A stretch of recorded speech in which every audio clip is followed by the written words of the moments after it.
we have increased the funding for TVETs and the county polytechnics.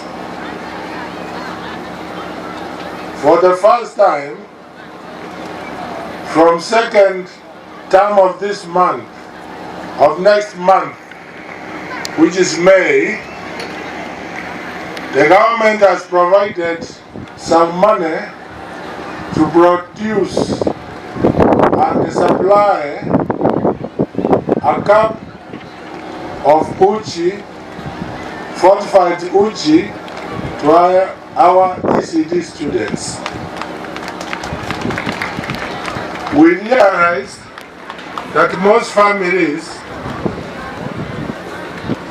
do not have enough food to feed their kids in terms of nutritional balance. We have taken that step to feed all our 30,000 students with a cup of fortified uchi